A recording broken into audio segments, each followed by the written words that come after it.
Boa noite. Ele está convencido de que a chamada Terra da Felicidade pode ser também a terra dos bons negócios. Ligado ao grupo que há 3 décadas domina a política baiana, já foi personagem central da guerra fiscal entre estados e entra agora na polêmica em torno da transposição das águas do Rio São Francisco. O Roda Viva entrevista esta noite o geólogo Paulo Souto, governador do estado da Bahia, pelo PFL, Partido da Frente Liberal, que comemora hoje 20 anos de fundação. Formado e doutorado em geologia, Paulo Souto trabalhou 16 anos como professor até assumir a superintendência da Sudene em Recife em 1987. Começou carreira pública ao lado do governador Antônio Carlos Magalhães, de quem foi secretário de Minas e Energia no final dos anos 70 e vice-governador em 1990. Em 94, elegeu-se governador da Bahia. Em 98, foi senador. E em 2002 foi eleito de novo governador baiano, sempre pelo PFL. Nos últimos 10 anos, o crescimento industrial da Bahia foi atribuído à política de atração de investimentos que Paulo Souto encabeçou. Na chamada guerra fiscal entre estados brasileiros, a Bahia disputou e ganhou a instalação de novas fábricas de automóveis, de pneus e dos setores de química e petroquímica. Agora entra em outra polêmica. Assume, como Sergipe e Alagoas, posição mais crítica em relação ao projeto de transposição das águas do Rio São Francisco. O projeto, aprovado segunda-feira passada pelo Conselho Nacional de Recursos Hídricos, foi mostrado e discutido numa série de reportagens especiais que o Jornal da Cultura exibiu dias atrás. O Velho Chico, como é carinhosamente chamado por mineiros e nordestinos, nasce da Serra da Canastra, em Minas Gerais. Em quase 3.000 quilômetros, atravessa 5 estados, Minas, Bahia, Pernambuco, depois Sergipe e Alagoas, até desaguar no mar. Forma a 3ª maior bacia hidrográfica do país, com 168 afluentes. Apesar de poluído, com menos peixe e com margens desmatadas e irregularmente ocupadas nas regiões urbanas que atravessa, o rio é uma espécie de garantia de vida para 15 milhões de pessoas que vivem perto dele e um sonho para 8 milhões de nordestinos que vivem longe, nas terras secas do semiárido. A ideia do governo é captar 1% da água do rio diariamente e mais 2,5% sempre que a barragem de Sobradinho estiver cheia. A água será bombeada em 2 eixos, interligando bacias da região carente. O eixo leste vai ligar a barragem de Itaparica, no Rio São Francisco, com os rios Paraíba, na Paraíba, e Ipojuca, em Pernambuco.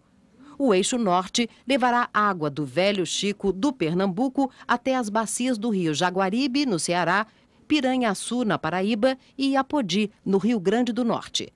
A transposição, que terá de enfrentar vales e montanhas, também tem pela frente barreiras críticas. Há quem diga que o rio não tem água para isso, e ambientalistas já decidiram recorrer à justiça contra o projeto. O governo fez estudos e garante que a água é suficiente.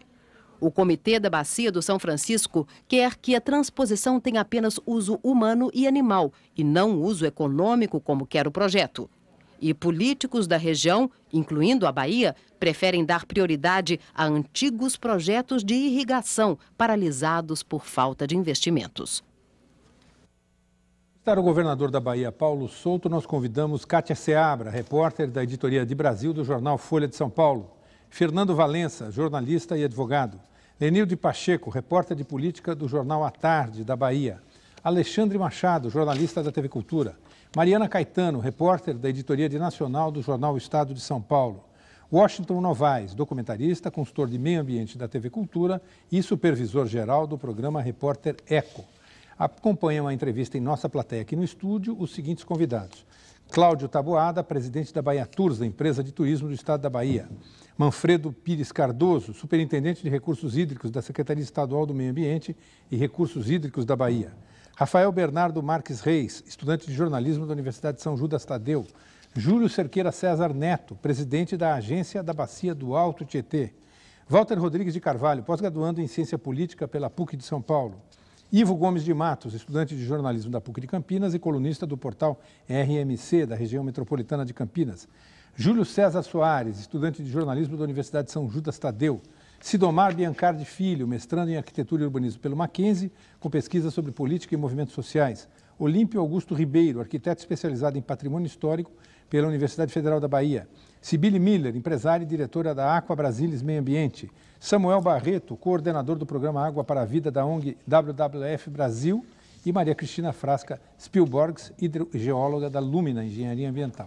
O Roda Viva é transmitido em rede nacional de TV, pela rede pública de televisão, para todos os estados brasileiros e também para o Distrito Federal. Pode também ser acompanhado pelo próprio site do programa, cujo endereço é www.tvcultura.com.br/Roda Viva e por intermédio da Rádio Cultura AM em 1.200 kHz. Para participar do programa, você pode fazer sua pergunta, sua crítica, sua sugestão pelo telefone 0 operadora 11 3252 6525, 0 operadora 11 3252 6525, ou pelo fax 3874 3454 aqui de São Paulo e ainda pelo endereço eletrônico do programa, que é rodaviva@tvcultura.com.br. Boa noite, governador. Boa noite. No dia 18 de janeiro, o Conselho Nacional de Recursos Hídricos aprovou por 36 votos a 2, com 10 abstenções, este projeto de transposição do Rio São Francisco. Adianta ainda discutir esse assunto, debater e dizer que é contra? Olha, eu acho que o debate é sempre saudável, né? Mesmo se admitindo que o governo tem uma posição muito determinada. Aliás, mas esse conselho não tem mais gente além do governo? Não, mas é predominantemente constituído por membros do governo. E aí começa um primeiro problema, que é as transposições, como elas são geralmente assuntos polêmicos, elas exigem muito participação, eu diria que da sociedade, da comunidade como um todo. Eu acho que o fórum ideal para tratar desse problema em qualquer lugar do mundo, o Comitê da Bacia, que é constituído de uma série de membros, usuários, etc., que tem, eu diria que, toda a legitimidade para tratar desse problema. A decisão do Comitê da Bacia foi muito clara, no sentido de aconselhar apenas a utilização da água para abastecimento humano e animal, se necessário. O governo, entretanto, eu diria que, usando uma prerrogativa legal, desconheceu a posição do comitê. E, portanto, eu diria que, do ponto de vista político, né, eu acho que para o PT isso é muito complicado. Desconhecer a participação de um fórum, essencialmente um fórum, eu diria, de participação mais direta da sociedade, num problema tão complexo como esse. Eu acho que é um pecado de origem desconhecer a posição do Comitê de Bacia, que é o órgão apropriado para um assunto desse tipo. Por que o senhor é contra a transposição, em resumo? Olha, em primeiro lugar, eu quero dizer o seguinte, não há nenhuma posição preconcebida. Só para orientar o debate, eu, por exemplo, não posso ser contra a questão da transposição no chamado Eixo Leste, que vai abastecer, do ponto de vista de necessidade de água, uma região que é o Agreste de Pernambuco, uma parte do sertão de Pernambuco, uma parte da Paraíba, que tem nítidas carências e que não tem outras alternativas. Então, não há nenhuma posição preconcebida com relação a isso. Entretanto, com relação ao outro, realmente a água, 70% é para irrigação, para uma atividade econômica, então não há porquê, nós não encontramos justificativa para que esse projeto possa efetivamente ser realizado. Governador, o Comitê da Bacia votou por 44 votos contra 2, contra esse projeto de transposição e concordando apenas com a transposição numa pequena quantidade para abastecimento humano ou dessedentação de animais. A Lei da Política Nacional de Recursos Hídricos diz que a gestão deve caber à bacia, ao Comitê da Bacia, onde estão representados os governos da própria bacia, os usuários, a sociedade civil e tal. E ao passo que no Comitê Nacional o governo federal sozinho tem maioria, né? Diante disso e desse atropelo do Comitê da Bacia, o governo da Bahia vai recorrer? Olha, nós temos tomado, desde a outra vez, por exemplo, posições muito claras com relação a isso. Né? Mas vai recorrer à justiça? Já fez isso, inclusive, com relação às audiências públicas.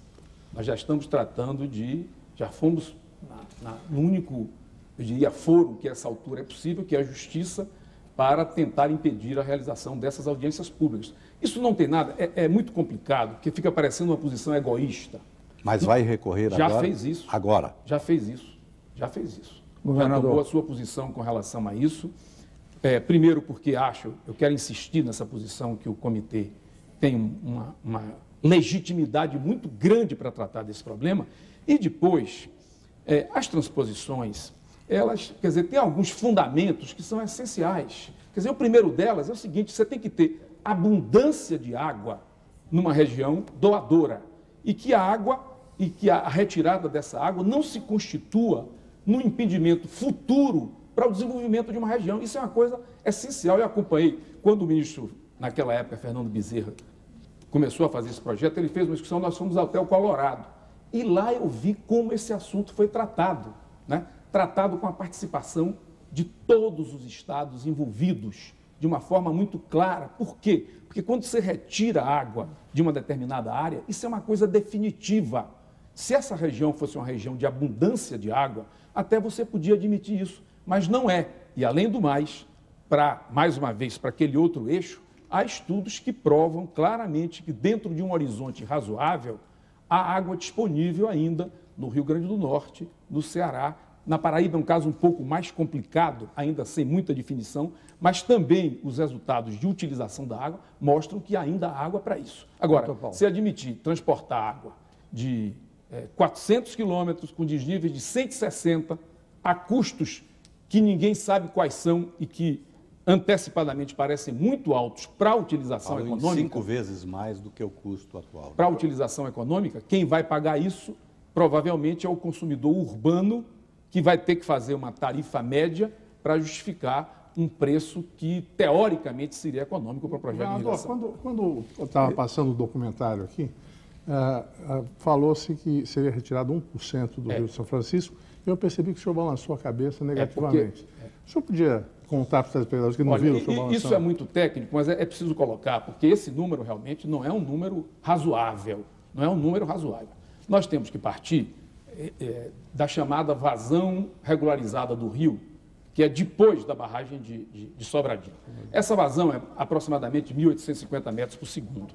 E há uma vazão chamada vazão ecológica, né? Uma vazão em que, até definida pelo IBAMA e amplamente aceita, por exemplo, pelo Comitê da Bacia, de que é preciso chegar, no mínimo, 1.300 metros cúbicos por segundo na foz. Isso é essencial, senão acontecem os problemas, por exemplo, que aconteceram na Foz do Colorado, né? Com todos os problemas de salinização, de influência, por exemplo, sobre peixes, etc., que aconteceram lá. E que já tem no São Francisco. Hein? E que já tem no São Francisco. E que já tem isso, já tem em Alagoas, por exemplo, já sim. Pelo menos, eu sei que é um assunto discutido, mas já se fala nessa cunha salgada lá. Então, só para terminar, porque esse assunto é importante para não dizer que é 1%. Eu acho que esse assunto é importante. Então, com isso é reconhecido pelo Comitê da Bacia, é reconhecido pela Chesf, pela Codevasf, que você só tem uma chamada vazão alocável em torno de 360 metros cúbicos por segundo. É isso que dispõe. Eu queria só fazer uma coisa que eu acho que é bem ilustrativa para não tornar o debate muito, muito complicado. Olha, 360 metros cúbicos é o que se dispõe. Hoje, já se tiram apenas, vamos falar assim, 90 metros cúbicos por segundo. Então, nós estamos falando num projeto, um único projeto, que vai tirar alguma coisa de média de 60 metros cúbicos por segundo, 67, até 120, ou seja, é quase igual ou maior do que toda a água que nós tiramos do São Francisco ao longo de todo o tempo. Então, não vamos com esse negócio de 1,5, 2,5, porque esses números não são realistas. É 7%. Agora, doutor, então, além do mais, só um minutinho, eu acho que concluir esse assunto é interessante. Além do mais, já existem outorgas feitas, né, de aproximadamente 330 metros cúbicos por segundo. Não é a utilização, só se utiliza 90. Mas o governo já deu o direito de tirar 330. Então, o projeto que vai ser feito, ele vai ter que cancelar outorgas. Então, eu acho que o número, se nós quisermos ser razoável no número que se vai tirar do São Francisco, é uma percentagem, por exemplo, né, da média ou da máxima de 60 ou de 120 sobre o que resta de 330 menos 90. Então, nós estamos falando em tirar, na melhor das hipóteses, entre 25% e 45% da água disponível para a utilização do rio. Isso é o governo escolher realmente uma área que vai ter água para se desenvolver e outra que pode ter menos água para se desenvolver. Não é justo. Doutor Paulo, eu tenho que começar fazendo justiça, e isso escapa um pouco da transposição. Fazer justiça a Vossa Excelência, por exemplo. Estive lendo sua biografia e vi o seguinte: estamos todos aqui diante de um técnico, né? O senhor é formado em geologia, tem mestrado em geologia, ensinou essa cadeira durante mais de 15 anos, mais de 16 anos, e tem uma experiência política que a sua biografia tomaria o programa só com citações, e acho que é por isso mesmo que o Paulo Marcum economizou. Quem quiser saber quem é o senhor como história literária, etc., e política, é só ler a sua biografia. Por isso mesmo, eu estava um pouco apreensivo em saber que Vossa Excelência é marcadamente, notoriamente, contra a transposição de São Francisco. Só que tive uma alegria enorme ao vê-lo na primeira, com essa moderação que lhe é própria, né? Dizer assim, quando o senhor abanou a cabeça contra o 1%, digo, bom, acho que a coisa vai ferver aqui hoje. Mas, em seguida, o senhor disse assim, para não dizer que não é 1%. Esse para não dizer que não é 1%, me faz supor que o senhor até admite que possa ser 1% em algum momento. Se não for, eu vou então fazer alguns lembretes, embora não tenha o gabarito técnico que o senhor tem, porque eu sou aquele que defende o São Francisco com a seguinte credencial: eu sou sertanejo da zona da seca, do semiárido. E com essa credencial, eu acho que estou em condições de defender essa transposição sem partidarismo daquele tipo que diz assim, olha, só podia ser a favor, passou a vida inteira cavando cacimba e nem sempre encontrando água, tem que ser a favor de uma solução que vai eliminar esse problema. Doutor Paulo, o senhor lembre que o projeto de transposição do São Francisco não foi feito por esse governo. Quer dizer ao senhor que eu não sou porta-voz do governo. Esse projeto não foi feito pelo presidente Fernando Henrique Cardoso. Esse projeto não foi feito no tempo do governador, do ex-ministro Aloysio Alves. Era Itamar Franco, o doutor Itamar Franco é que era o presidente. Esse projeto, de certa forma, doutor Paulo Souto, ele vem desde 1721. Sabe por quê? Porque certamente o senhor conhece o fato. Eu não vou me estender muito, prometo a você. Mas em 1721, século XVIII, Brasil colônia, houve uma dessas secas pavorosas, uma daquelas que eu certamente fui um dos personagens dela também. Essa que mata gente, mata mandacaru, mata xique-xique, enfim, tira aqueles cactos que têm por propriedade resistir a grandes secas, a algumas delas eles não resistem. Pois bem, em 1721 houve uma dessas. O rei de Portugal mandou 3 caravelas cheias de remédios, de gente, de implementos agrícolas, porque tinha morrido quase 1 milhão de pessoas na capitania. A gente diz assim, olha, mas esse historiador deve estar equivocado. 1 milhão de pessoas naquele tempo é o que a história consigna aí, seriamente. Com a seguinte recomendação: dá comida para essa gente, trata os que estiverem doentes, e os que ainda sobreviverem somente com esse recurso, bota para trabalhar. Trabalhar em alguma coisa, pequenas obras, tipo barreiro, tipo pequenas barragens, etc, etc. Foi a semente de uma desgraça chamada política assistencialista, que dando um pulo de 1721 para 1998, a gente encontra a Sudene, que o senhor foi superintendente, vi também na sua biografia que o senhor pegou uma Sudene praticamente derrotada moralmente, sem recursos, e deixou o inverso disso aí. Então, eu estou levando em conta esses méritos todos para dizer o seguinte: me surpreende que uma criatura com esse gabarito, com esse perfil, possa dizer, olha, eu sou contra a transposição de São Francisco, como ela está elaborada. Porque ela não está elaborada por essa gente, isso é, os respeitáveis técnicos, etc., que hoje conduzem o projeto. Mais do que isso, estou seguramente informado que não há transposição de rio no mundo inteiro que não tenha sido pelo menos uma vez visitado por essas pessoas, não como turismo, mas para aferir dados, para verificar tecnologias, Só queria que você concluísse, Fernando. Para ter a melhor solução possível. E, de repente, o senhor acha que os dados não são confiáveis? Eu, realmente, nessa hora, digo que a minha alegria se transformou em apreensão. me fica parecendo por um instante, não quero ser injusto, mas por um instante fica parecendo o seguinte: o doutor Paulo Souto é contra a transposição, porque sendo baiano, sendo alagoano ou sendo sergipano, tem que ser contra a transposição e fim de papo. Não, seguramente não é isso. Primeiro eu quero dizer, para ser justo, que eu reconheço que não há nenhum, eu diria, interesse eleitoral com relação a... Nem coloquei isso também. Nesse projeto, né? Porque nós estamos falando aí de estados com, por exemplo, 25 milhões de eleitores e estados com 10 milhões de eleitores. Ninguém ia fazer isso por interesse eleitoral. O que eu contesto, e ficou muito claro, por exemplo, eu não sou contra por ser contra. Eu comecei dizendo que não há como fazer restrições, por exemplo, ao chamado eixo leste, que vai levar água para uma região de Pernambuco que efetivamente tem população e tem problemas de água para abastecimento humano. Agora, eu não posso me conformar. Veja bem o que aconteceu. Por coincidência, há 10 dias, eu fui inaugurar, digo isso até com certo cuidado, um povoado no município de Glória, próximo a Paulo Afonso, o serviço de abastecimento de água num povoado chamado Quixaba, que fica a 1,5 km do Rio São Francisco. Então, o que tem faltado nesse país são recursos para a distribuição de água acumulada que já existe. O Ceará tem aproximadamente hoje 18 bilhões de metros cúbicos de estoque de água. O Rio Grande do Norte tem alguma coisa da ordem de 5 bilhões de metros cúbicos de água. A Paraíba tem alguma coisa de 2 bilhões. Se você pegar a utilização dessa água, né, eles utilizam aproximadamente 50% da água existente, os 2 primeiros estados, e o último aproximadamente 65%.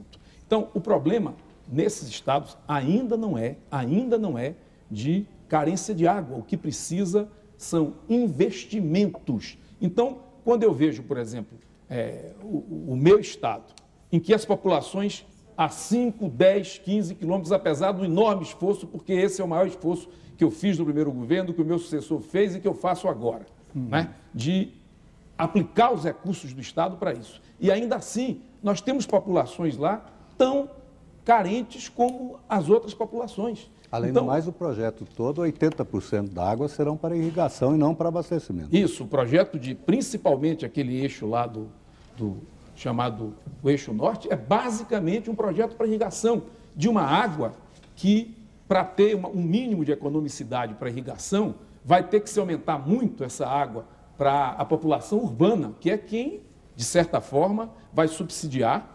Eu não sei até que nível... Aumentar o custo. Porque nós estamos falando de 1,5 bilhão de investimento só para, eu diria, sem os investimentos que os estados vão ter que fazer para distribuir essa água.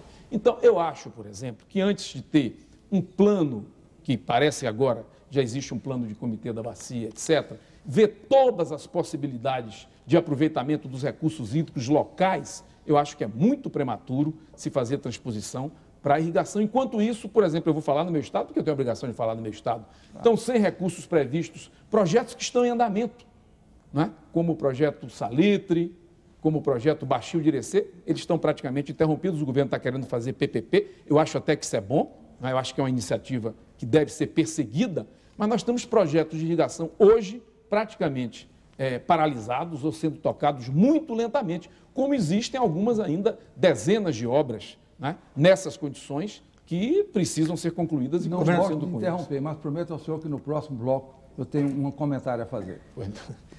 Marcos Medeiros, governador de Tatuapé, aqui em São Paulo, que é metroviário, pergunta se o senhor tem conhecimento de empresários políticos ou banqueiros que serão beneficiados com a transposição do Rio São Francisco. Não tenho, não creio que o projeto tenha nenhuma motivação desse tipo. É apenas uma determinação, eu acho que diria política. O presidente da República está convencido de que esse é um bom projeto, mas não tenho nenhum conhecimento de um interesse menos legítimo que tenha justificado a execução desse projeto. Lenilde. Governador, vamos falar um pouquinho de política? Como é que estão as relações do senhor com o senador Antônio Carlos Magalhães? Não, normais. Vocês cultivam um pouco esse assunto há tanto tempo. Eu fiquei quase 1 ano, 2 anos na campanha passada e sempre tinham notícias desse tipo, etc. Não tem nada de excepcional. O que tem agora é uma coisa muito conhecida, né? É um problema surgido na Assembleia Legislativa, né? Há algumas discordâncias com relação, eu diria, mais à forma como o processo foi conduzido, mas não é nada que possa afetar relações que eu considero relações políticas muito sólidas e feitas durante tanto tempo.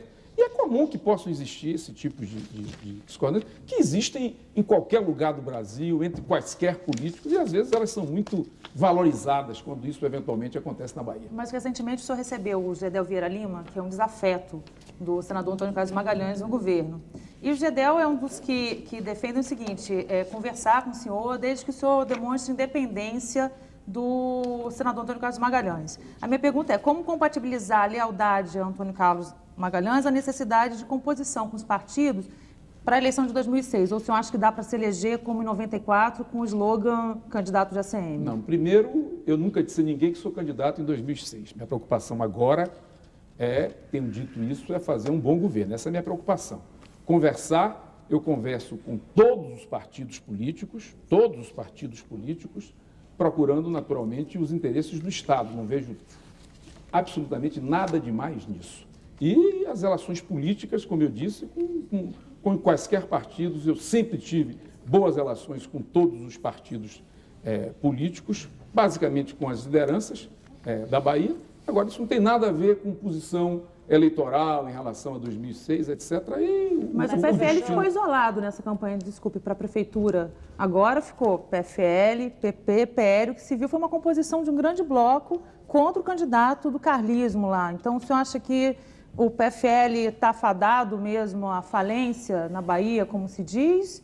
Ou só... Não, você pode até desejar que ele esteja fadado à falência, mas saímos de uma eleição agora que nós fizemos aproximadamente 80% das prefeituras, o PFL e os partidos aliados. Então, não posso entender, na Bahia, falência de um partido desse. Um partido que continua forte, partido que continua vivo e que, naturalmente, vai conversar, e isso não é decisão minha, não, vai conversar com outros partidos se surgirem condições objetivas de se conversar. Senão, cada um vai tomar seu rumo. O que você vai fazer em 2006, se não ser candidato, se não for candidato? Pois só, desculpa interromper. No final do ano, o senador ACM deu uma entrevista em que ele admitia a hipótese de ser candidato ao governo. O senhor abriria a mão de disputar a reeleição mais uma vez? Eu não vejo por que, eu diria que afunilar essa questão de 2006 agora. O que ele tem dito é que ele poderia ser candidato, mas que o candidato preferido era... Eu não me coloco ainda na posição de candidato, eu tenho que fazer um esforço grande para fazer um bom governo e vamos ver o que acontece no próximo ano, de modo que é a antecipação, eu diria que exagerada. Por sua vez, parece que só tem isso na Bahia. Como é que o senhor define o senador Antônio Carlos Magalhães? Qual é a sua definição da figura do senador? Olha, é um líder político que eu diria que durante toda a sua vida pública tem, sem dúvida nenhuma, eu diria que tido uma presença importante em muita coisa de significativo que aconteceu na Bahia. Formou um grupo político forte, um grupo político sólido, né? E tem, ao longo de toda a sua vida pública, prestado, eu diria que serviços importantes à Bahia. Essa é a... Mas, governador, em relação a essa questão, mesmo considerando-se que o grupo continue unido, né, e considerando-se também que houve uma derrota política forte agora na eleição para a prefeitura, e também que a política vive de ciclos e que é natural que os partidos e as forças políticas tenham que se reciclar e buscar caminhos novos. O senhor não acha que esse é um momento importante para o PFL repensar a sua forma de atuação? Até porque, ainda que o senador Antônio Carlos Magalhães seja um homem forte, mas ele já tem bastante idade e há uma necessidade de determinar mais ou menos os rumos. A vida política brasileira é muito dinâmica e tem mudado muito. Não seria um momento do PFL estar repensando como é que vai gerenciar esse patrimônio de tantos anos de predomínio na Bahia? Olha, você está falando especificamente na Bahia, eu quero dizer o seguinte, eu acho que nós temos dado lá, eu não sei por que parece que as pessoas não observam isso. A Bahia tem dado um exemplo constante de transformação, né? Por exemplo, das suas lideranças, de renovação de suas lideranças. Eu fui governador da Bahia. Eu fui governador da Bahia. Estou sendo governador da Bahia pela segunda vez, mas eu comecei como um técnico de um departamento de geologia. Eu não tinha nenhuma história política, não tinha nenhuma origem política, né? Essas coisas parece que não são observadas. O meu antecessor, que também foi um político, mas também teve um início de carreira na área técnica. Vários outros têm sido. Eu acho que a Bahia, ao contrário, tem dado exemplos muito claros de uma renovação constante nos seus quadros políticos. E eu acho que isso tem sido muito responsável pelo fato de, sendo um estado do Nordeste, ter a posição que tem hoje. Uma posição de destaque do ponto de vista econômico. O senhor diz que é analistas prematuro. políticos que dizem que o PFL, desde que perdeu o poder no plano nacional e perdeu o controle de áreas importantes que ele dominou durante 30 anos, como comunicações, como minas e energia, que ele perdeu o poder. E esse declínio seria inevitável e ele vem sendo contínuo. O senhor concorda com essa análise? Não, eu não vejo isso. Eu vejo, naturalmente, agora há um movimento do partido nacionalmente, né, que estão chamando de fazer a refundação do partido, quer dizer, talvez com uma discussão de um programa novo, de novas ideias. Isso só acontece em partidos que estão, eu diria, politicamente vivos, que querem continuar disputando o poder. É natural que isso aconteça. Eu acho que o partido realmente... nós tivemos alguns problemas nessas últimas eleições, mas do ponto de vista lá da Bahia, eu acho que o partido continua forte, como sempre teve, com uma base política muito sólida e atento a todos esses movimentos políticos que estão acontecendo. Mas a candidatura César Maia a presidente é para valer? Olha, o partido lançou a candidatura, eu acho que ele se saiu muito bem nas eleições e ele configura claramente um político que eu acho que é um político que está sendo muito observado pelo eleitorado. Um político muito voltado para os resultados da administração, né? Muito pragmático.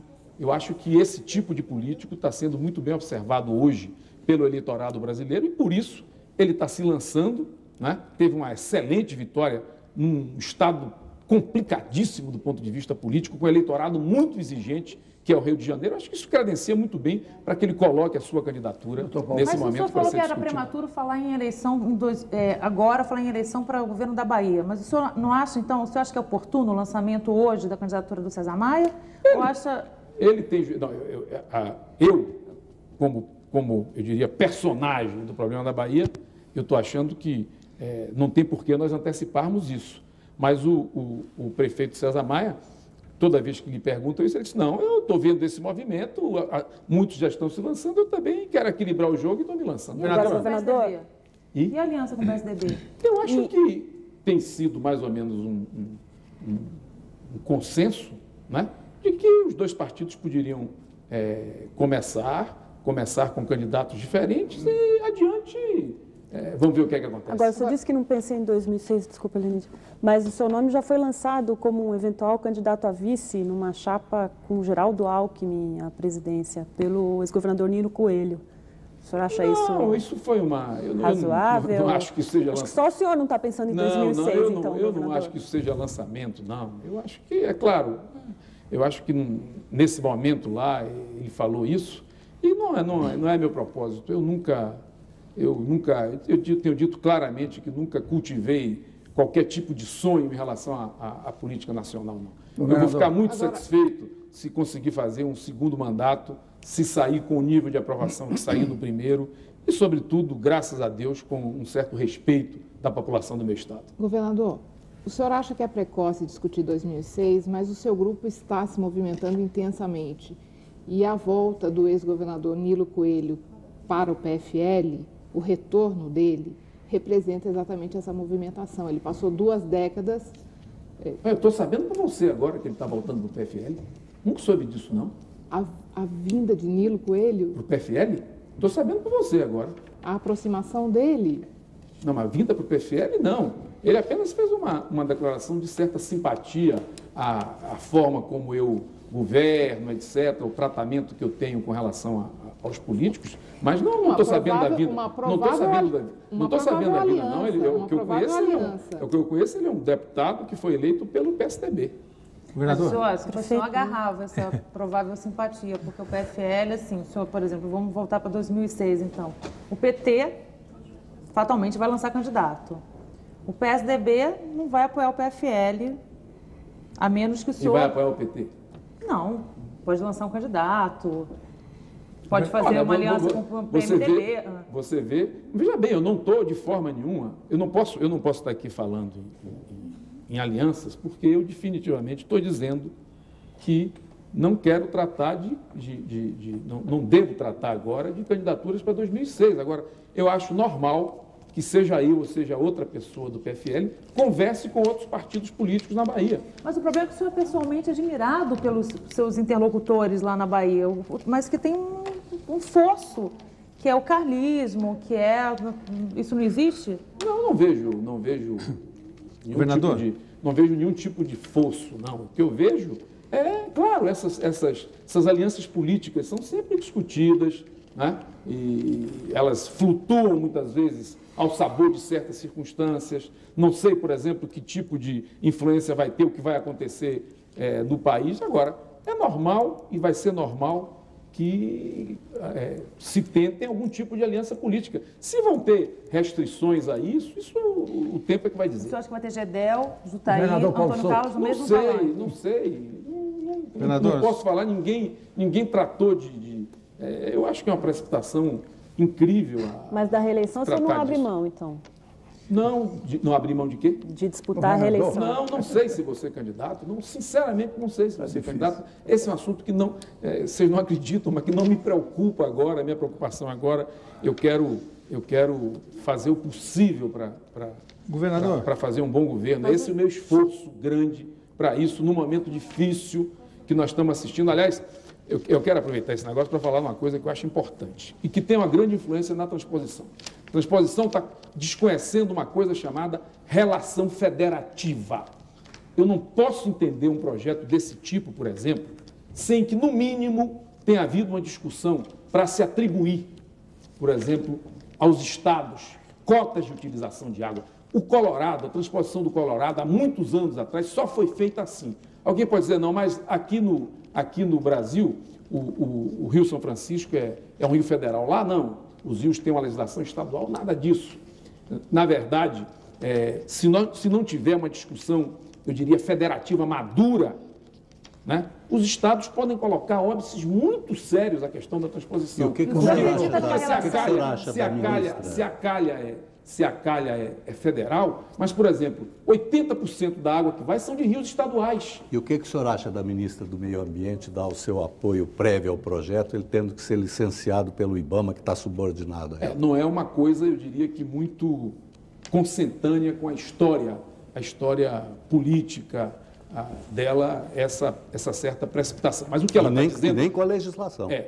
Nem com a legislação. Mas o que ela está dizendo é que o licenciamento vai ser feito. Sim, mas que ela é a favor do projeto. Ela já disse mais de uma vez. Antes que o Ministério tenha se manifestado sobre o licenciamento. O senhor acredita nessa nova relação federativa depois do que aconteceu na reforma tributária?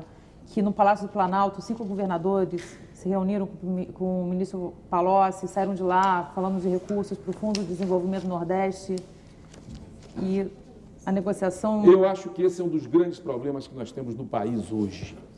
E isso tem que ser olhado com muito cuidado. E, para ser justo, essas questões, eu diria que elas não são desse governo. Elas já começaram a governos passados, mas estão exacerbadas agora. Veja hoje, por exemplo. O que é que aconteceu?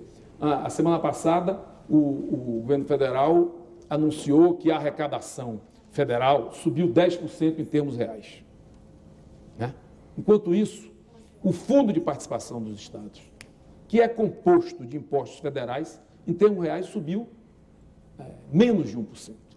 Ou seja, está havendo claramente uma exacerbação da concentração de recursos nas mãos da União Federal. Isso é um problema seríssimo do ponto de vista da federação. Agora, eu só fico preocupado que essas coisas começam a se repetir. Por exemplo, na transposição está a mesma coisa, um certo desconhecimento da relação federativa. Isso é uma coisa grave. Nós não podíamos fazer um projeto desse sem que os estados soubessem antecipadamente com que cotas de água vão contar o futuro, porque o que nós estamos fazendo é criando restrições ao desenvolvimento futuro. Veja bem, nós temos 8 milhões de hectares aproximadamente com potencialidade para serem irrigados no São Francisco, naturalmente até uma certa distância da calha, com certos desníveis topográficos. Então não tem dúvida nenhuma que na medida que você tira a água de uma região que tem essa potencialidade, você está criando restrições ao desenvolvimento. É por isso que a transposição é complicada. A transposição é complicada porque ela influi diretamente na possibilidade de desenvolvimento de uma determinada área que vai ceder água, e isso é irreversível. Isso é irreversível. E você ainda faz isso, cuidado que eu não estou pedindo barganha, não, mas você ainda faz isso sem nenhum tipo de compensação. Por exemplo, eu acho que na medida que eu declarasse, olha, a Bahia não tem nenhum tipo de restrição a que o governo faça o eixo leste, porque isso é uma coisa importante para o abastecimento humano, etc., de uma área que tem restrição. Mas ainda assim, é natural isso em qualquer lugar do mundo. É preciso que essas áreas doadoras sejam de alguma forma compensadas.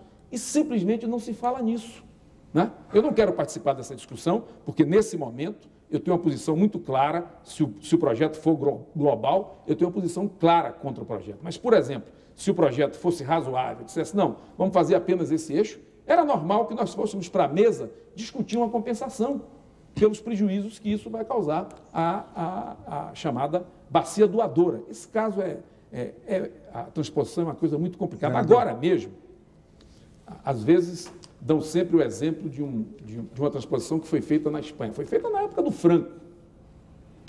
Hoje... Bom, estou voltando atrás. Hoje, uma que já tinha sido feita do rio Ebro. O próprio governo voltou atrás, bem, não faz mais. Está dando muita confusão. É uma transposição desse rio para algumas bacias na Catalunha e em outras áreas, e o governo espanhol recuou. Por quê? Porque esse problema, quer dizer, essa questão das populações envolvidas nisso, e a questão da água é uma coisa muito vital, é uma coisa muito forte. É preciso fazer isso realmente com uma participação muito grande, pois o único fórum que podia fazer isso com uma certa isenção, né, que é o Comitê da Bacia, foi afastado da discussão. Governador, uma pergunta de Salomão Gadelha, prefeito municipal de Sousa, na Paraíba. Diz o seguinte: o São Francisco atravessa vários estados, portanto, suas águas pertencem à União e nunca apenas à Bahia, Sergipe e Alagoas. A decisão já está tomada pelo governo federal, falta apenas a realização das audiências públicas. Os contrários têm criado obstáculos legais já superados. Agora ameaça a realização das audiências públicas pela força bruta, exercício arbitrário das próprias razões. O senhor vai garantir a realização da audiência pública do IBAMA em Salvador ou, pergunta Salomão Gadelha, vai permitir a baderna? Não, ele sabe que não é da cultura nossa usar qualquer tipo de eu diria, instrumento que não seja legítimo.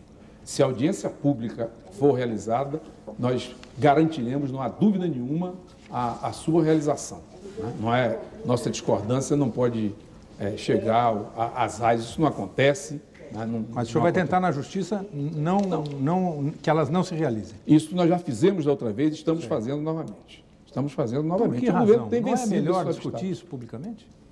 Como? Não é melhor discutir isso publicamente ou essa audiência pública parte do fato consumado já? Não, veja bem, a audiência eu diria que é uma formalidade importante, onde se manifestam, enfim, todos aqueles que queiram se manifestar, e faz parte do processo de licenciamento. Eu diria que é como se fosse uma instrução ao processo de licenciamento que o IBAMA deve fazer. Se não houver, não pode haver o licenciamento. É preciso... Agora, só queria dizer, nós nunca pensamos que a água... Eu coloquei isso como um pré-requisito de toda a discussão.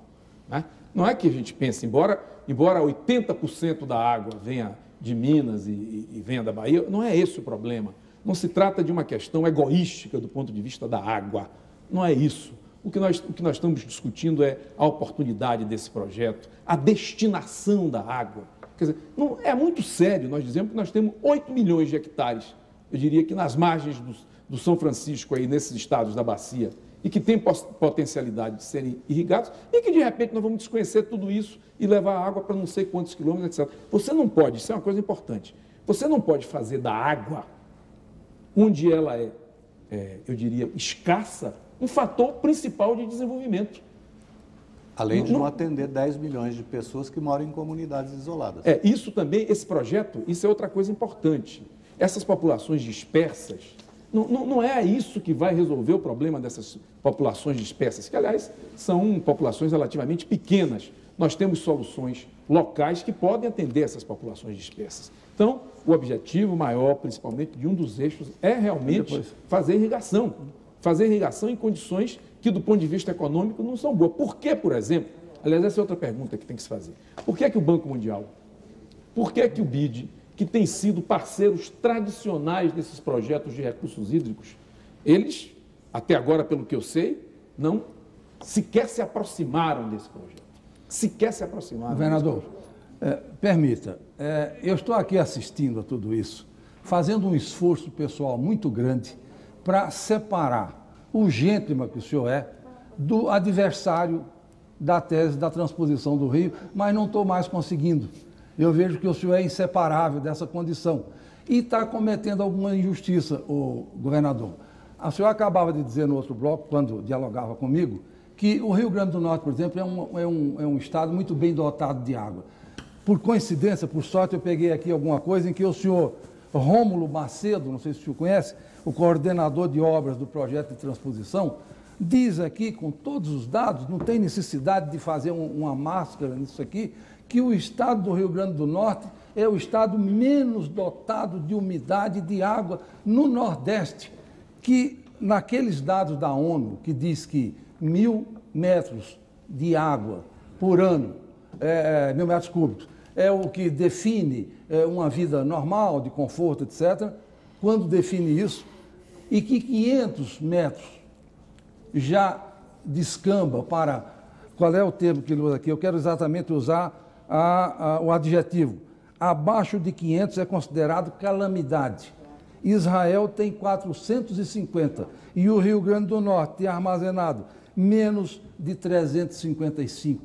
Portanto, é o contrário do que o senhor falou. Então, fica, de repente, um homem com a sua estatura citando dados absolutamente insustentáveis diante de uma série de afirmações. Eu perguntaria ao senhor, sem querer ser indelicado, governador, o senhor manipulou, folha por folha, o projeto de integração do Rio São Francisco? Olha, eu quero dizer ao senhor que os dados que eu estou utilizando são dados reconhecidos, primeiro uns do projeto Áridas, segundo outros reconhecidos, por exemplo, em trabalhos que foram publicados recentemente. Tem, por exemplo, um workshop feito pela SBPC de Pernambuco, no núcleo de Pernambuco, que é um trabalho ao qual eu dou toda a credibilidade, extremamente isento, extremamente imparcial. E aí, eu infelizmente, também eu podia devolver, eu podia dizer que esses dados que estão sendo usados aí é que talvez não sejam os mais corretos, porque os dados que eu tenho, por exemplo, mostram que esses estados estão utilizando hoje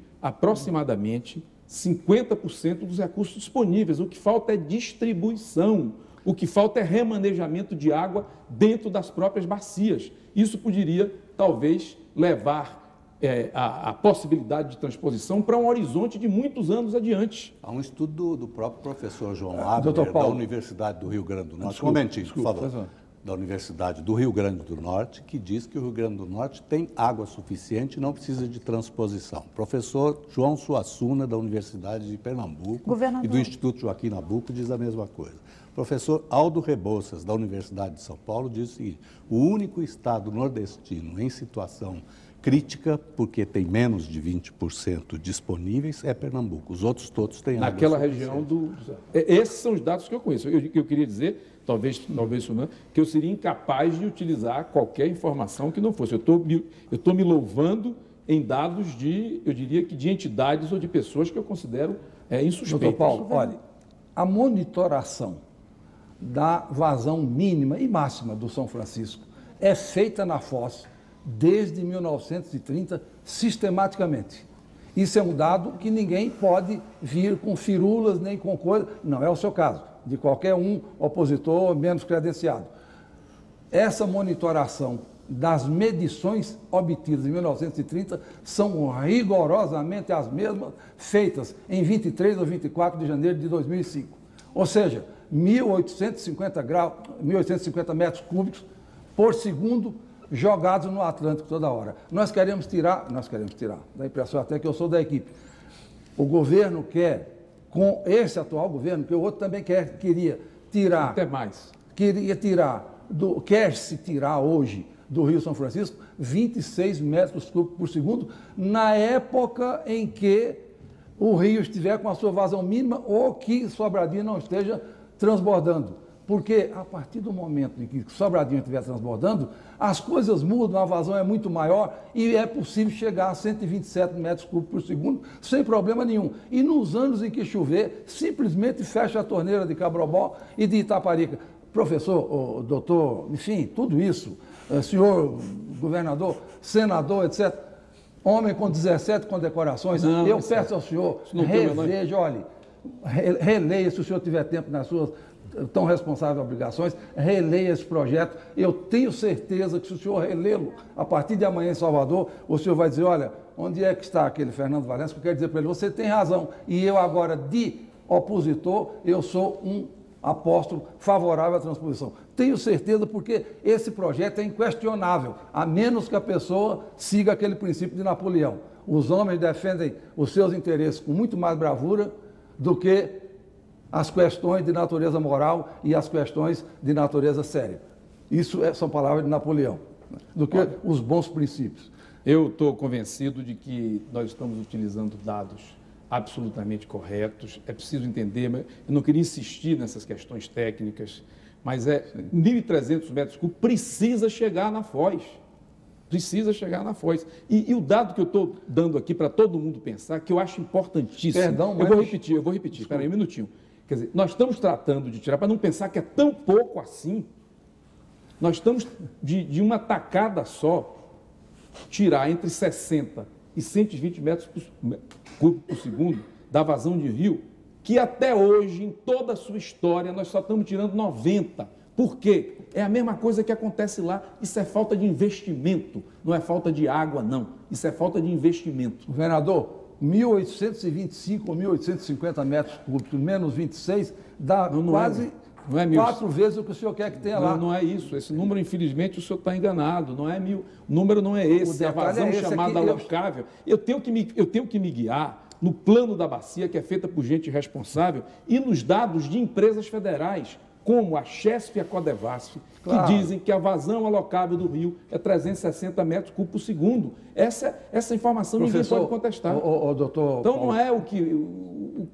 tem uma vazão que tem que chegar na Foz. Então, o que se pode para se consumir água, né? Tem um nome, mas para se consumir água, o máximo é 360 metros cúbicos por segundo. Então, é esse o horizonte que nós temos, é em cima disso que nós temos que trabalhar. Governador, eu queria fazer uma pergunta a respeito de transposição. Uma coisa que o senhor muito sabe. Uma tradição que corre aí na boca do povo, enfim, da maneira mais simples e popular, é a de que, se fizer a transposição, de quem é contra, se fizer a transposição, há o risco do velho Chico ficar não perene. O senhor sabe que há muito isso por aí. E a segunda, se fizer essa transposição, o comprometimento da produção de eletricidade é inevitável, falso, absolutamente falso, porque a quantidade d'água que for retirada do São Francisco hoje é 1% da vazão mínima. Ele não está sempre na vazão mínima. Mas, outra coisa, eu já vi a que quantidade d'água, essa quantidade d'água, governador, ela geraria, se tivesse uma turbina para ser acionada com esse 27, daria 100 megawatts. Qualquer turbina... Veja que em nenhum momento eu me referi a uma coisa que é real. Sim. Em nenhum momento eu me referi a uma coisa que é real, que é a redução da capacidade de energia elétrica, achando que isso é um impacto que pode ser absorvido. Eu não falei em nenhum momento nisso. Não, eu estou falando... Em nenhum momento eu falei nisso. Né? Em nenhum momento eu falei nisso. Não, eu não estou atribuindo ao senhor, estou dizendo que há aí no povão... Fernando, por favor, Cátia, só um detalhe. Porque senão nós não vamos transformar esse programa num debate. Ele é uma entrevista e eu entendo plenamente a sua posição contrária, tem todo o direito de fazer a pergunta, agora está se transformando num debate onde você está querendo esgrimir os seus argumentos contra o ponto de vista do governador. Eu acho que o objetivo aqui é nós termos uma entrevista com o governador Paulo Souto, onde todo mundo pode pôr todos os pontos de vista. Eu conheço o programa, eu sei. Então eu passo a palavra, por favor, a Cátia Seabra. Obrigada, senhor. De exclusividade para um lado só. Não é verdade. Obrigada. Não é verdade.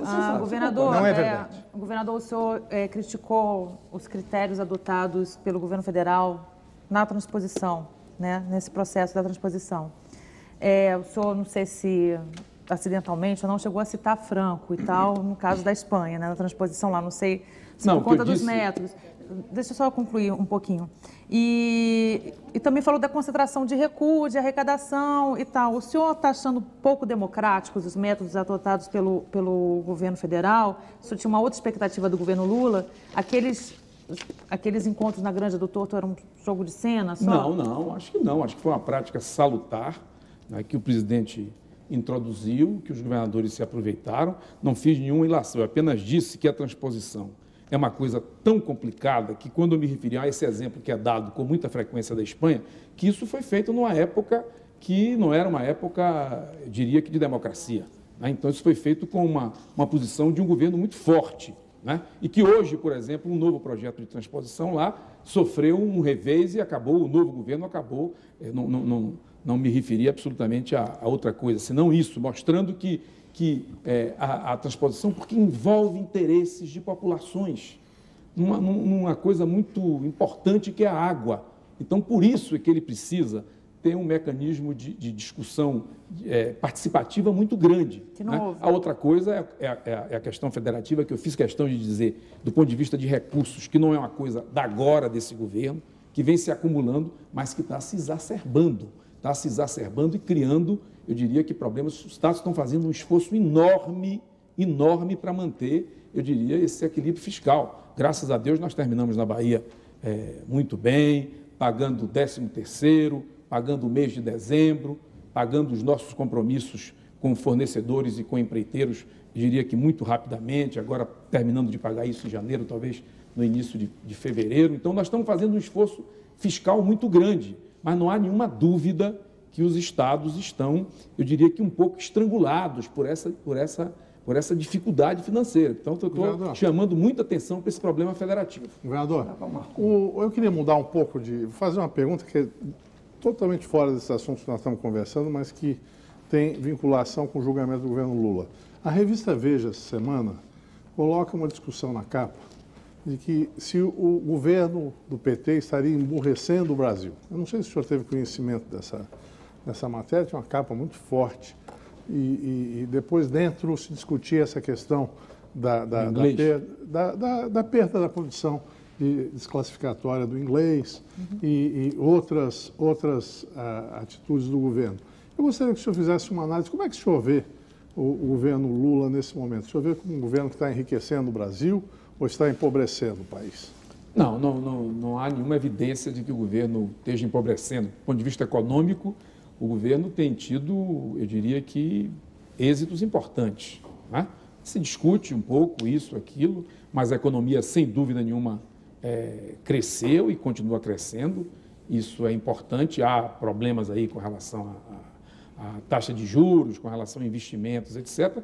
Mas o governo tem tido êxito na parte econômica. Eu acho que essa questão aí a que o senhor se referiu são fatos que a meu ver, me parecem fatos isolados. Não acredito que isso represente uma filosofia do governo. O que o senhor achou da presença do Lula no acampamento do MST lá na Bahia? Eu estava lá do lado. E que tal? O que o senhor achou? Eu acho o seguinte, ele justifica pela sua história política, ele justifica a presença dele nesse acampamento. Ele acha que foi sempre um grupamento ao qual ele esteve ligado e ele quer dar algum tipo de demonstração de que está empenhado para resolver isso aí. Claro, do meu ponto de vista, se você me perguntar, eu desaprovo completamente as invasões. Tem um relacionamento muito razoável com o MST na Bahia, né? Eu até estava dizendo ao presidente lá que a Bahia é o estado, e vocês não pensam, vocês talvez não saibam disso, é o estado onde o presidente mais assina decretos de desapropriação. Sabe por quê? Porque lá o Estado colabora com o INCRA, coloca técnicos junto ao INCRA para apressar os processos de cadastro, de medição, de discriminação da terra. É por isso que, disparadamente, por exemplo, aí em 2003, 2004, enquanto na Bahia foram 120 decretos de desapropriação, em segundo lugar tem 20, 30, por aí. Então, eu quero dizer que nós temos colaborado bastante com o governo na parte do processo, eu diria que legítimo de desapropriação de terras para a reforma agrária. Agora, claro que eu não aprovo absolutamente a questão das invasões. E tenho demonstrado isso, obedecendo sistematicamente as determinações judiciárias de reintegração de posse. Governador, Fernando Rodrigues da Silva, do bairro da Penha, aqui de São Paulo, pergunta por que é que o senhor, do ponto de vista dele, e todos que são contra a transposição do São Francisco, não apresentam uma alternativa, porque, de modo geral, a sociedade brasileira acaba arcando com a chamada indústria da seca. Veja bem, o problema é que, você veja como esse negócio é importante, hein? Quer dizer, está todo mundo pensando que esse projeto é para resolver o problema de abastecimento das pessoas, de abastecimento humano. Você vê que eu falei que um desses eixos não é pouca coisa, não, é mais de 70% da água é para irrigação, que é uma atividade econômica importantíssima. O que nós estamos questionando é esse nível de investimento, qual é a economicidade que existe para um projeto de irrigação, tem que ser econômico, né? Então, é preciso entender que o que nós estamos criticando desse ponto de vista principalmente para um desses projetos, é a utilização da água para irrigação, que é uma utilização, nesse caso, a nosso ver, pelas informações que nós temos, completamente antieconômica. As soluções estão aí. Há soluções locais que precisam ser estimuladas. Há um estudo que já foi feito, eu não sei se o senhor concorda com ele, que diz o seguinte, que um gasto algumas vezes menor, se fala 5 vezes menor do que o projeto da transposição, seria possível construir 1 milhão de cisternas de placa que resolveriam o problema de abastecimento de todas essas comunidades isoladas que são vítimas das populações dispersas. Que são vítimas da seca. Eu acho que isso pode ser uma solução muito razoável para a parte de garantia do abastecimento humano. Eu quero insistir um pouco, tá bom, alguém pode dizer, mas não se vive só bebendo água, é preciso se produzir. Agora, o que eu coloco é o seguinte, quer dizer, é lógico... Mas isso tem que ter prioridade. Não, eu digo o abastecimento humano. Claro, que eu digo o seguinte, é lógico você querer fazer, por exemplo, da irrigação uma atividade econômica importante numa área em que a água definitivamente é um recurso escasso, difícil, que vai ficar caro. Então, eu acho que a preocupação principal seria efetivamente cuidar do abastecimento humano. E com o pivô central que desperdiça 50% da água aqui. É uma utilização uma ponderação, governador. Veja bem, essa ideia de que, ou essa afirmativa, de que essa água do eixo norte vai se dirigir, a princípio, a 70%, se estimou, para irrigação, eu pergunto ao senhor o seguinte, onde é que está isso no projeto? Para irrigação, para a criação de camarão e de peixe? No projeto negativo. Desculpe, dizendo assim parece uma indelicadeza. Mas eu não vejo isso e olha, eu tenho assistido seguramente desde o tempo que isso era uma mera síntese de relatório. Desde o tempo que os apresentadores não eram os atuais. Mas eu acho que nem o governo nega isso. Não com essa porcentagem, que para o eixo norte, eu acho que nem o governo nega 76%. Outra coisa, essa história da cisterna. Talvez o senhor não saiba desse fato. Na China, que é um país cheio de problemas também, e que tem algumas transposições... Aliás, para falar nisso, tem rio lá que não está chegando na foz. Metade do ano. Na China, há um programa de construção de cisternas com a seguinte exigência legal. É proibido e será punido. É proibido beber água recolhida de telhado. Quem beber, comprovadamente, será com aquela punição que o senhor conhece lá do rigor oriental. Por que isso? Porque está comprovado que, de um modo geral, a água armazenada pelo sistema de telhado é de péssima qualidade. Lá é permitido usar para coisas secundárias, para descarga, para limpeza de chão, para dessedentação de alguns animais. Os mais estimados, não. Eu fiquei realmente perplexo, porque eu sou de uma região que uma cisterna era a salvação da lavoura, como se diz vulgarmente. Eu acho que aqui não é a mesma coisa. Porque o telhado, tranquilamente esse problema. O telhado, eu desconheço essa... O telhado é uma captação de muita coisa que não presta. O mínimo é dejeto de passarinho e muita coisa que se joga lá, que fermenta. Quando vem uma chuva forte, raramente cai para dentro da cisterna e não precisa falar do nível nosso de despreparo para essas coisas.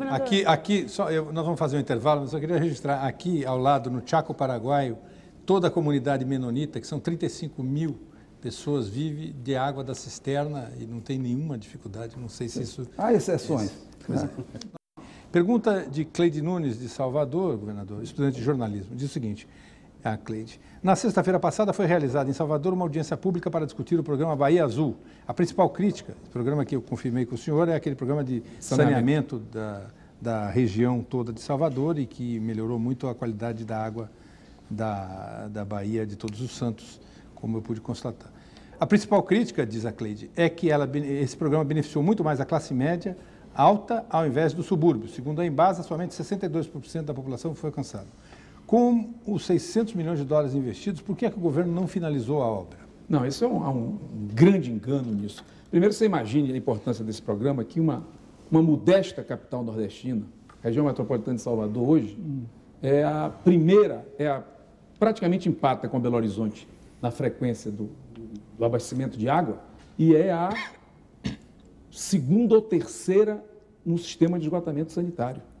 Isso foi esse programa. Coleta de esgotos? O Bahia Azul. Só coleta, sem tratamento? Tratamento primário. E depois vai para o emissário sem nenhum tipo de problema. Então, é muito importante. Esse programa, ao contrário do que está dizendo lá, ao contrário, ele beneficiou principalmente os bairros periféricos. Dizer que não terminou ainda é simplesmente o seguinte: a infraestrutura do projeto para alcançar 80% de saneamento está toda pronta. O que está faltando agora, e isso é um trabalho que vai chegando a um ponto e se faziam as ligações, porque lá se fez um sistema condominial, que é um sistema... Você imagine o que é você levar uns daqueles bairros que não foram planejados, você levar esgotamento sanitário.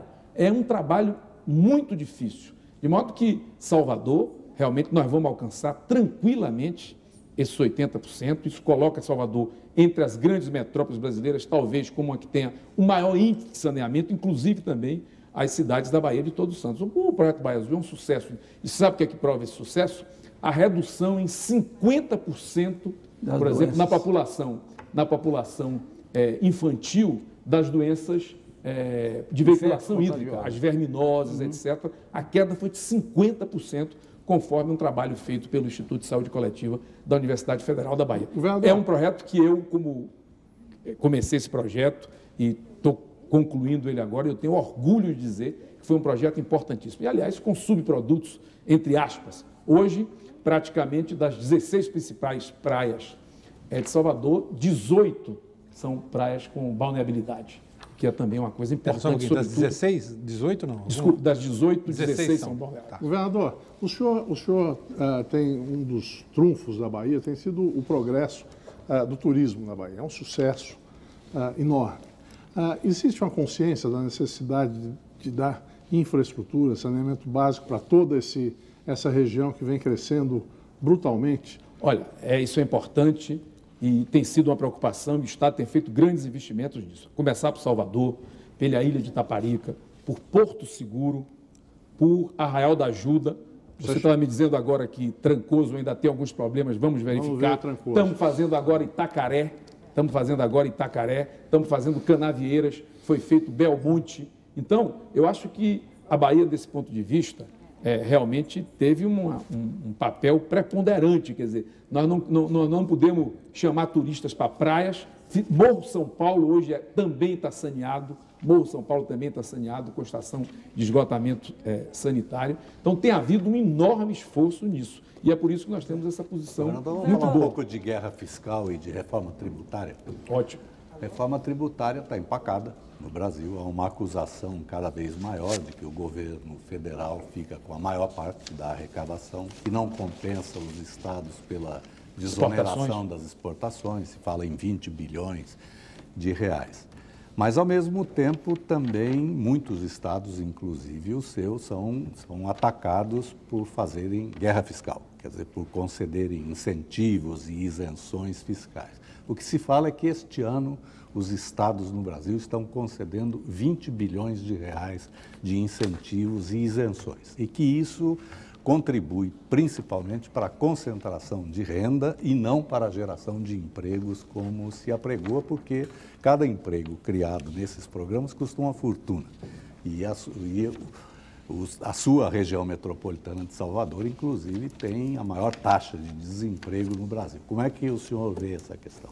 Olha, primeiro eu quero dizer o seguinte, eu acho que não ficaram alternativas para alguns estados, principalmente do Nordeste, de buscar o seu desenvolvimento, principalmente o seu desenvolvimento industrial, não restaram outras alternativas, senão realmente a prática de incentivos para atrair algumas dessas empresas. Eu acho que isso aí foi uma coisa que nós não tivemos alternativa.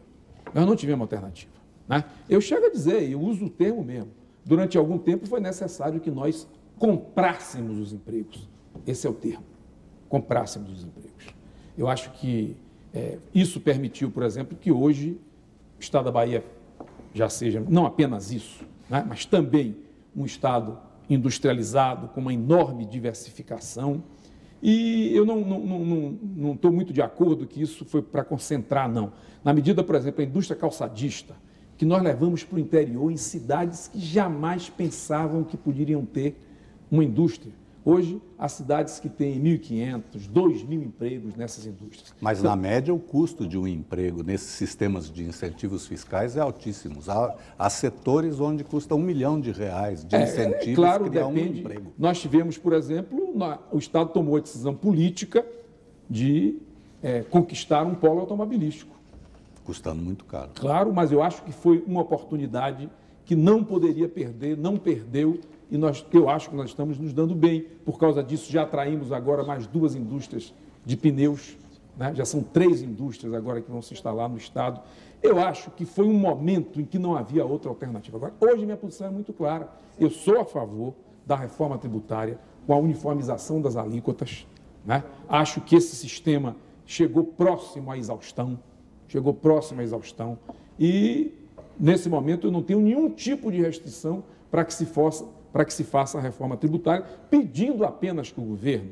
Quer dizer, também tem que ver que nós somos uma região que realmente tem algumas, eu diria que tem algumas desvantagens. Quem é que está impedindo a reforma tributária e a unificação das alíquotas do ICMS? Olha, eu acho que há alguns estados que ainda tem 2 coisas aí que são importantes, né? Primeiro, o problema de não se poder dar mais incentivo. Me parece que esse assunto hoje já é um assunto razoavelmente, né? Talvez tenha 1 ou 2 discordâncias, mas é um assunto que os estados já aceitam, pedindo apenas que o governo federal cumpra o seu compromisso de fazer o Fundo Nacional de Desenvolvimento Regional.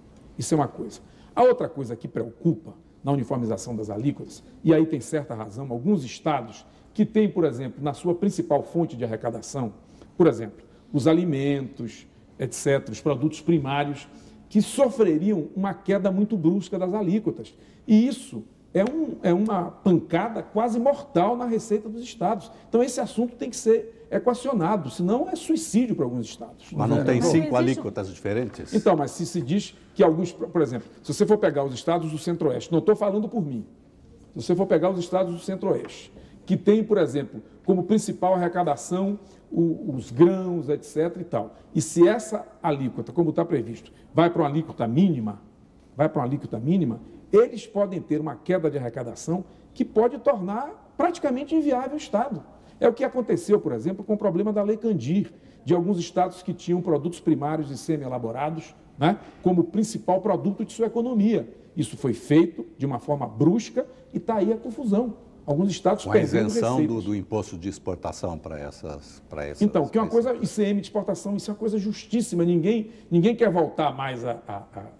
Apenas o que nós estamos querendo é dividir um pouco nessa questão do imposto de exportação. Mas o senhor concorda em que a União continue com o bolo de impostos que ela tem hoje, com a divisão? Não, eu acho que... Os municípios têm 14%. Eu acho que desequilibrou muito e que é preciso reequilibrar isso.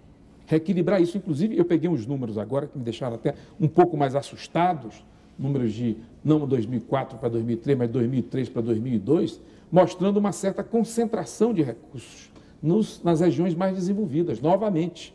E os municípios só têm 14% da arrecadação. Isso inclusive considerando as transferências. O que o senhor acha da reivindicação, da participação de Minas, Espírito Santo e Rio de Janeiro nesse Fundo de Desenvolvimento do Nordeste? Olha, da forma como foi estabelecida pelo Congresso, está bem. Tudo bem? Não sei Da forma como o Congresso estabeleceu, está bem. Já que o senhor falou no Congresso, posso fazer uma pergunta assim para o senhor, que é quase Quando pessoal? você avisa, imagine o que é que não vem ali. Não, deixa Porque eu quando falar. você não avisa já é complicado, imagine quando avisa. Deixa eu falar uma coisa para o senhor, governador. Tem um amigo seu que é candidato à presidência da Câmara, que é o deputado Zé Carlos Aleluia. Amigo e correligionário. Exatamente. Do PFL. Exatamente. E eu queria saber como é que o senhor vai orientar a bancada, seus aliados, seu filho. O que o senhor vai dizer para o seu filho votar? Isso você tem que perguntar a ele, porque ele não precisa saber de mim como é que ele vai votar. Aí você tem que perguntar a ele. Mas, agora, vamos para a pergunta principal. Eu acho que essa situação ainda não está definida. Né? Não vejo ainda. Eu vejo aí o PT com 2 candidatos, não é isso? E ninguém fala nisso. Né? Pô, só se fala nisso, governador. Não, diga aqui, ninguém fala nisso. Porque não tem. Se tivesse alguém do PT, só pode ter certeza que nós estamos atazanando ele. Então, vamos ver como é que esse panorama vai ficar. Vamos ver como é que esse panorama vai ficar para tomar a decisão. Defensor do princípio de que a maior bancada deve Sou. eleger o presidente? Como tese, sou, dentro de que haja uma certa proporcionalidade, sou. E nós temos praticado isso. Você já conversou com a Aleluia sobre isso, então? Sobre o lançamento da candidatura dele, chegou e falou, vem cá, pensa bem, enfim. Não mandei ele pensar, não. Ele foi líder do partido, enfim, pode ter muito bem suas pretensões. Agora, eu acho que isso é um grande... sempre foi assim no Congresso, né? Claro, teve momentos que teve disputa, mas isso é um grande entendimento político que eu tenho a impressão que ainda vai se processar. Governador, por gentileza, só uma coisa, ainda com a intenção de trazê-lo para o lado de cá. Não vou desistir disso nunca. Veja bem, quando o senhor diz que esse projeto tem situações absolutamente incontestáveis de oposição, etc., eu lembro a ele ao senhor o seguinte: na história desse projeto, consta que houve 122 traçados anteriores a este aqui. 122, desde os tempos imperiais. Isso tinha projeto secular, então. Como diz, é mais do que secular, é 2 vezes secular, né? Ou 3, porque é do tempo anterior à República, tempo do Império. Esses projetos foram, mesmo naquele tempo, extremamente sérios, com o conhecimento que se tinha de hidrologia e de como é que se fazia a transposição. É evidente que não existia IBAMA, nem IBEMA, nem IBIMA, nem comitê, essas coisas, esses rótulos todos de indivíduos que hoje em dia se reúnem para dizer, olha, aqui não pode, ali não pode, etc. O senhor veja que paradoxo. Esse projeto é federal. O patrocinador dele é o presidente da República, o presidente de todos nós, que nomeou um ministério para viabilizar esse projeto. Pode haver mais credencial do que essa origem?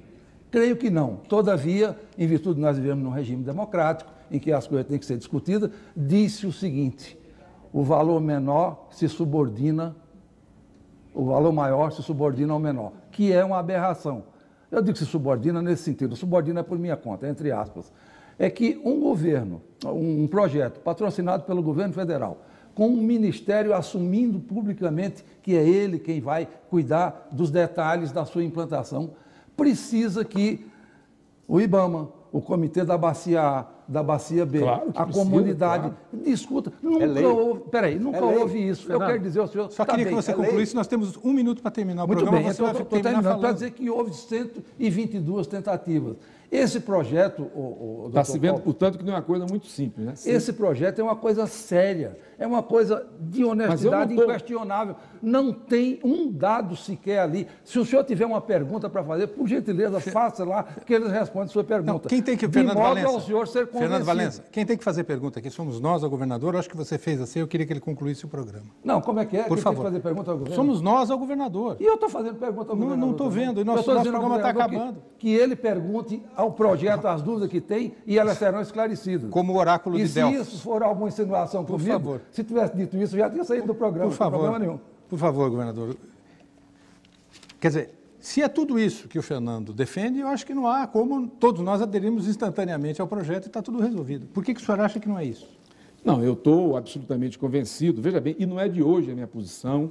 Eu estava no Senado, né? Publiquei até um trabalho sobre isso depois dessa visita que fiz ao Colorado, e mostrando claramente a minha posição com relação ao projeto. Não é uma questão de oportunidade, porque hoje eu sou governador, de defender os interesses do Estado, tanto que eu estou dizendo claramente que não tenho nenhum tipo de restrição a uma das vertentes do projeto, né? Agora, fora disso, e nós esquecemos agora, o tempo todo aqui, eu acho que nós insistimos muito, esquecemos de falar de uma coisa importante, que são os problemas ambientais do Rio São Francisco, que são hoje gravíssimos e que o projeto, eu diria, que trata, contorna. Você vai botar 100 milhões para fazer alguma coisa dos projetos, etc. Então, eu acho que essa questão ambiental também é seríssima e é muito difícil você começar um projeto desse tipo sem um plano claro de revitalização do Rio São Francisco. O Recupero, quando era ministro do Meio Ambiente, já dizia isso em 93. O Rio São Francisco está ameaçado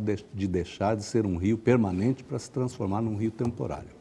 Governador, muito obrigado pela sua entrevista, obrigado aos nossos entrevistadores, a você que está em casa, e na próxima segunda-feira estaremos aqui com mais um Roda Viva. Uma ótima semana e até lá.